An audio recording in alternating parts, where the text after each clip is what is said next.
గత వైఎస్ఆర్ కాంగ్రెస్ పార్టీ పాలనలో హడావిడిగా చేసిన భూముల రీసర్వే రైతులు పాలిట శాపంగా మారిందని మండపేట నియోజకవర్గం శాసనసభ్యులు వేగుళ్ల జోగేశ్వర రావు విమర్శించారు. తూర్పుగోదావరి జిల్లా నేలటూరు గ్రామంలో స్థానిక తహసీల్దార్ శ్రీనివాస్ ఆధ్వర్యంలో జరిగిన రెవెన్యూ గ్రామ సభలో ఎమ్మెల్యే వేగుళ్ల రైతులకు ఈ పాస్ బుక్లు అందజేశారు. ఈ సందర్భంగా వేగుళ్ల మాట్లాడుతూ ఈ 2026వ సంవత్సరంను భూ వివాదాలు పరిష్కార సంవత్సరంగా రాష్ట్ర ప్రభుత్వం ప్రకటించి ఆ దిశగా చర్యలు తీసుకుంటుందని ఎమ్మెల్యే వేగుళ్ల కొనియాడారు. ఆనాడు వైసీపీ ప్రభుత్వం జగన్ ఫోటోతో పాస్ బుక్లు ముద్రిస్తే నేడు ఎన్డీఏ కూటమి ప్రభుత్వం రాష్ట్ర ప్రభుత్వ అధికార రాజ ముద్రతో కూడిన క్యూఆర్ కోడ్ పాస్ బుక్లు రైతులకు అందిస్తుందని వివరించారు. మండపేట నియోజకవర్గంలో రెవెన్యూ సమస్యలు పూర్తిగా పరిష్కరించాలని సభలో ఉన్న జాయింట్ కలెక్టర్కి ఎమ్మెల్యే వేగుళ్ల విజ్ఞప్తి చేశారు. మండపేట నియోజకవర్గం తూర్పుగోదావరి జిల్లాలో విలీనం అయిన తర్వాత నిర్వహిస్తున్న తొలి అధికార సమావేశం ఈ పాస్ బుక్లు పంపిణీ అని ఎమ్మెల్యే వేగుళ్ల ఆనందం వ్యక్తం చేశారు.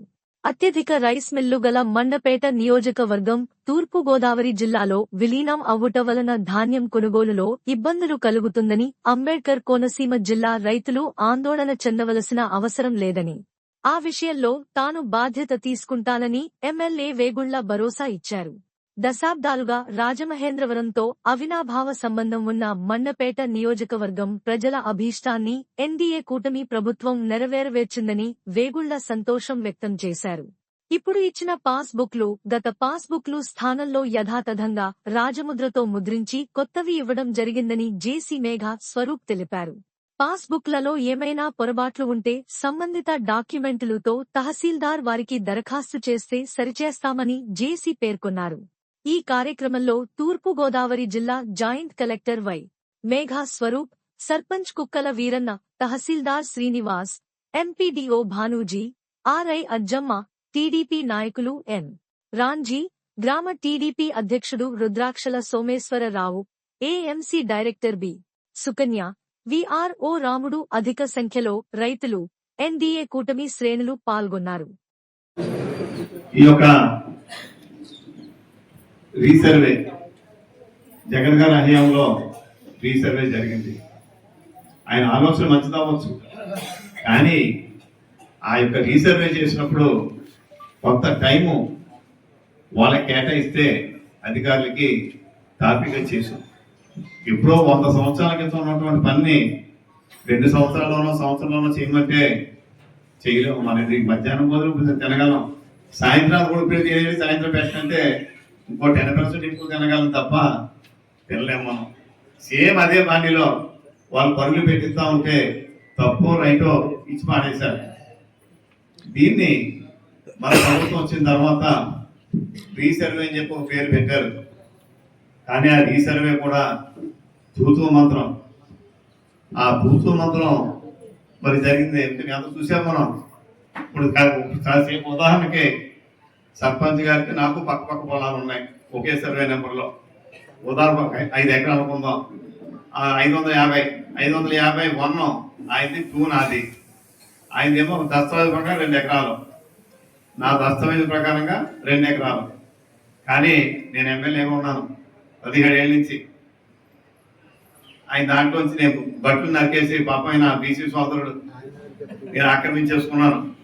కానీ జగన్ గారు హయాంలో ఏం చేశారంటే ఎవరి ఆక్రమణలో ఏముంటే అదే ఇచ్చారు పాస్బుక్. అంటే మీ అందరూ మీరు అడగబోయే ప్రశ్న అంటే ముందు సమాధానం చెప్పేస్తున్నాను. మీరు అడగబోయేది నేను చెప్తున్నాను ఉండండి. తర్వాత కూటమి ప్రభుత్వం వచ్చింది, రీసర్వే అన్నారు. వీళ్ళు అంతకన్నా దారుణంగా మన ప్రభుత్వం ఉన్నప్పుడు నేను ఎక్కడ దాన్ని సపోర్ట్ చేయను. ఏది ఉంటే దాన్ని యథాతథంగా చేసేస్తున్నారు తప్ప సరి చేయలేదు.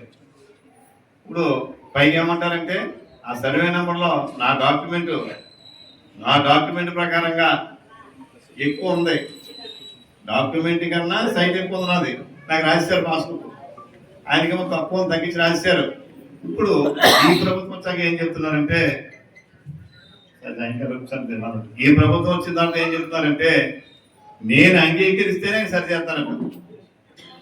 నేను ఎందుకు అంగీకరిస్తాను? ఒక 20 సెంట్ల ఎక్కువ పడిపోయింది. నేను అంగీకరిస్తేనే అది దీని మీద సీఎం గారి పేషెంట్ రవిచంద్ర గారికి అంటే మొత్తం ఈ ల్యాండ్ అంతా చూసేది మన మాజీ కలెక్టర్ గారు మనకి 2009 నుంచి 11 వరకు ఉన్న 2 సంవత్సరాలు కలెక్టర్ చేసిన రవిచంద్ర గారు ఆయన దృష్టిలో పెట్టాం. అదిగో అన్నారు ఇదిగో అన్నారు. ఈ లోపల మనం ఏం చేసామంటే జిల్లా కలెక్టర్ గారిని జాయింట్ కలెక్టర్ 20 సార్లు రిప్రజెంట్ చేసి ఆఖరి ఒక వార్నింగ్ ఇచ్చాం. సార్ మీరు సరి చేయించకపోతే మేము మొత్తం మీరు జాయింట్ జేసీ గారితో కలెక్టర్ గారికి వెళ్ళి ఆర్టీఓతో సమావేశం పెట్టి మా నియోజకవర్గంలో రెవెన్యూ సమస్యల్ని పరిష్కరించకపోతే మీ కలెక్టర్ ఆఫీస్ దగ్గర టెంట్ వేస్తారని చెప్పిన తర్వాత అప్పుడు జాయింట్ కలెక్టర్ గారితో మన కలెక్టర్ గారు ఉంటే కాన్స్టెంట్ కలెక్టర్ గారు శ్రీ మహేష్ కుమార్ గారు ఒక సమావేశం ఏర్పాటు చేసి 3 ఆర్టీఓలు పిలిచారు. ఎమ్మెల్యేలు పిలిచారు. ఎమ్మెల్యేలు మనం దాంట్లో హాజరయ్యాం. అంటే లోపల ఇష్టం వచ్చి ఒక కాన్ఫరెన్స్ హాల్లో అప్పుడు ఏం చెప్పారంటే జాయింట్ కలెక్టర్ గారు చెప్పారు, రామచంద్రపురం రెవెన్యూ డివిజన్లో 1,02,00,000 సమస్యలు ఉన్నాయి. రెవెన్యూ సమస్యలు ఏంటమ్మా అని మళ్ళీ అడిగాను నేను. అంటే నిజంగా 1000 ఉన్నాయో 2000 ఉన్నాయో అనుకున్నాను తప్ప 1,02,00,000 సమస్యలు. నియోజకవర్గం అంటే రామపురం డివిజన్ అంటే మన 3 మండలాలు టౌన్, రామచంద్రపురం 2 మండలాలు టౌన్. మా ఇదేనంటే అయితే దిగిపోతున్నారు. సరే ఇదే కొత్త సరే ఏమి లెక్కలకైనా మాకు సరే అని చెప్పి మిగిలిన 2 డివిజన్లు ఏమున్నాయని అడిగాం. అంటే కొత్తపేట, అమలాపురం. అప్పటి వరకు నాకు తెలీదు, బహుశా మీకు తెలీదు, ఆ 2 డివిజన్లో ఏ నియోజకవర్గంలో కూడా సర్వే జగన్ గారు హయాంలో సర్వే జరగలేదట. మీకు ఎవరికైనా తెలుసా అండి?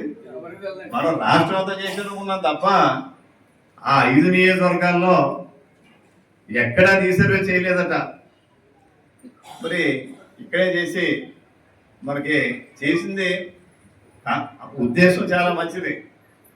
ఎప్పటి నుంచో తప్పులు ఉన్నాయి, సరి చేస్తామని చెప్పి ఆలోచన. పాత కొరకొత్తమని తప్పు పెట్టడం లేదు, ఆ కంగారు పెట్టడంతో తప్పు జరిగింది తప్పించి ఆ తగిన టైం ఒక సరే అని చెప్పి అనుకుని ఇప్పుడు మరి ఇప్పుడు స్టార్ట్ చేసామన్నారండి. ఇప్పుడు స్టార్ట్ చేసాం ఆటోమేటిక్గా టైం ఇస్తారు కాబట్టి తాత్కాలిక జరుగుద్ది. మరి మాకేంటి అని అడిగాం. నన్ను అడిగారు ఏం చేద్దామని కలెక్టర్ గారు. సార్ నాకు కావాల్సింది మీరు రెవెన్యూ సర్వీస్ పెట్టమని చెప్పి ఆర్డర్ వేశారు. రెవెన్యూ సర్వీస్ పెట్టండి, ఒక గ్రామం తర్వాత ఒక గ్రామం పెట్టండి. ఆ గ్రామంలో సమస్యలు అయిపోయేటప్పటికి 2వ గ్రామం పెట్టి ముందు గ్రామాన్ని మనం కంప్లీట్ చేసుకోవాలి. చేసినాడు నన్ను పిలండి, మీరు 15 రోజులు తీసుకోండి, లేకపోతే 20 రోజులు తీసుకోండి, నెల తీసుకోండి, 2 నెలలు తీసుకోండి. ఇంకా మనకి 3-3.5 సంవత్సరాలు ఇప్పుడు అడిగిన తగ్గింది 3.5 కానీ ఆ వేటకి 3.5 సంవత్సరాలు టైం ఉంది. 2 సంవత్సరాలు తీసుకున్నా ఏం కాదన్నాం అని చెప్పితే బాగానే ఉందని చెప్పి అన్నారు. అన్నాక మళ్ళీ ఇక్కడికి వచ్చేది ఒక ఆర్టీఓ గారు అయితే మొత్తం షెడ్యూల్ వేసేమన్నారు. మళ్ళీ మామూలు పాతమాని మా రామచంద్రపురం ఆర్టీఓ గారు. ఇప్పుడు ఇక్కడ మరి ఈ మండలంలో అయితే ఇప్పుడు అడిగాను మీరు వచ్చే ముందు దాన్ని పిలవలేదు. 4 గ్రామాలు ఏది అంటే మిగిలిన షెడ్యూల్ ఏమో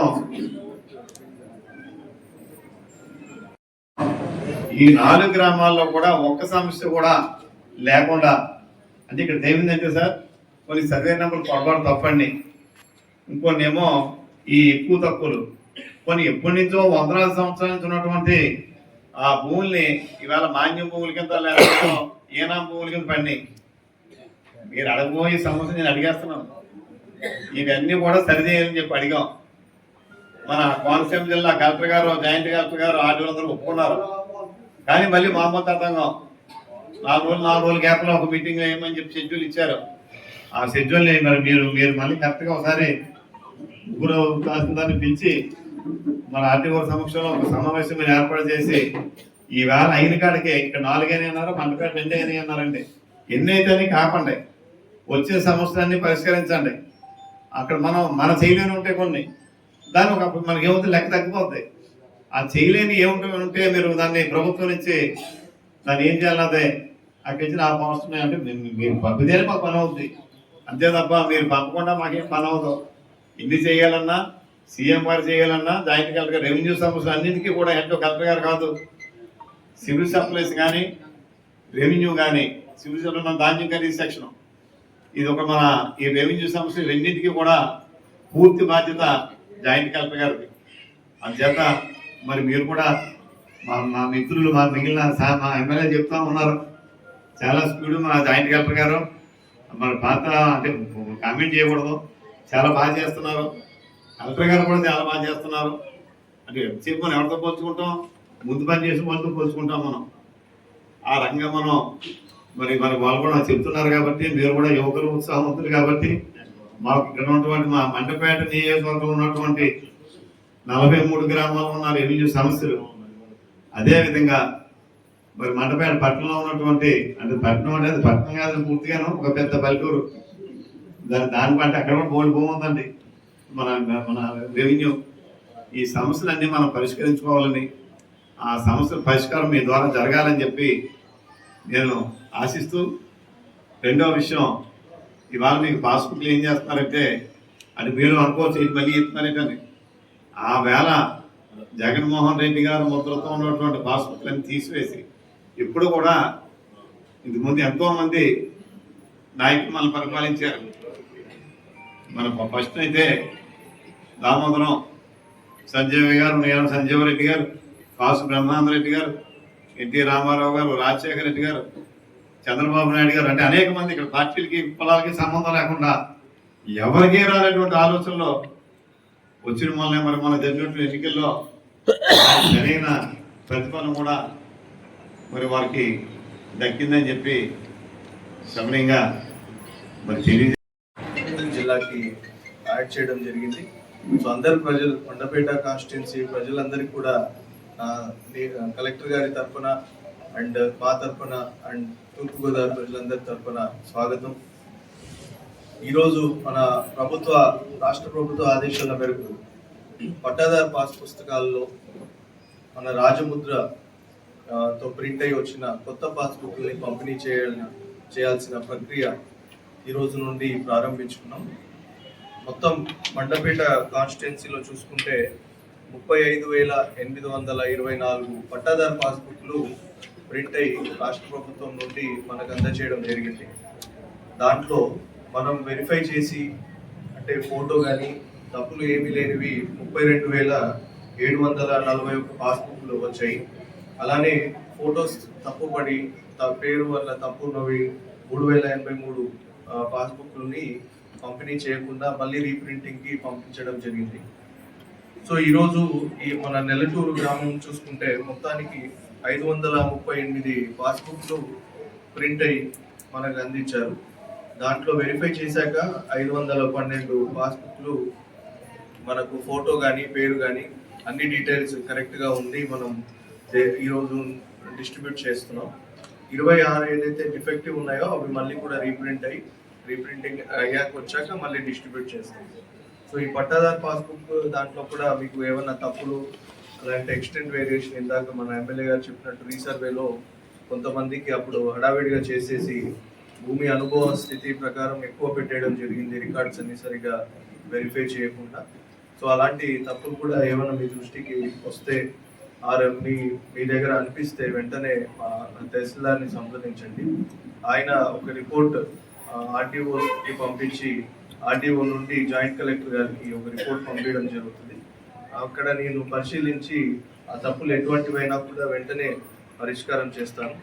సో ఈరోజు ఎమ్మెల్యే గారు అన్నట్టు ఈ రీసర్వేలో ఏవైతే చాలా గ్రామాల్లో జరిగిందో దాంట్లో అది ఉద్దేశం మంచిగా అయినా కూడా మనకి ఇట్లా తప్పుల వల్ల చాలామంది రైతాంగం ఇబ్బంది పడుతున్నారు. కాబట్టి స్పెషల్ డ్రైవ్ మోడ్లో కూడా ఆల్రెడీ మేము తూర్పుగోదావరి జిల్లాలో వివిధ గ్రామాల నుండి వస్తున్న ఫైల్స్ని ఎంత త్వరగా వీలవుతే అంత త్వరగా మేము క్లియర్ చేసి అలాంటి సమస్యలన్నీ పరిష్కరిస్తున్నాం. అలానే ఇప్పుడు మండపేట కాన్స్టిట్యున్సీ కూడా యాడ్ అయింది కాబట్టి ఇక్కడ నుండి వచ్చే ఫైల్స్ కానివ్వండి, వచ్చే సమస్యలు కానివ్వండి, మేము మా రెవెన్యూ సిబ్బంది అంతా కూడా పకడ్బందీగా మీకోసమే పట్టుశుద్ధితో పనిచేసి ప్రాపర్గా మీ సమస్యలన్నీ తీరుస్తాము అని నేను ఈరోజు చెప్తున్నాను. సో ఎటువంటి సమస్య వచ్చినా మీ ఎంత నిలబడి మా స్థాయిలో ఏదైతే మేము చేయగలుగుతామో అది మేము మా అధికార యంత్రాంగం మొత్తం కూడా అండర్ ద కలెక్టర్ గారి ఆధ్వర్యంలో మొత్తం కూడా మీ సమస్యలన్నీ తీర్చడానికి ఎల్లప్పుడూ కృషి చేస్తాం. అలానే ఎప్పుడు కూడా మీ అందుబాటులో ఉంటాము. మీకు ఏ సమస్య వచ్చినా తహసీల్దార్ దగ్గరికి వెళ్ళొచ్చు, ఆర్టీఓస్ దగ్గరికి వెళ్ళొచ్చు, లేదనుకుంటే మీకు సమస్య తీరట్లేదు అక్కడ కూడా నా దగ్గర కూడా ఎప్పుడైనా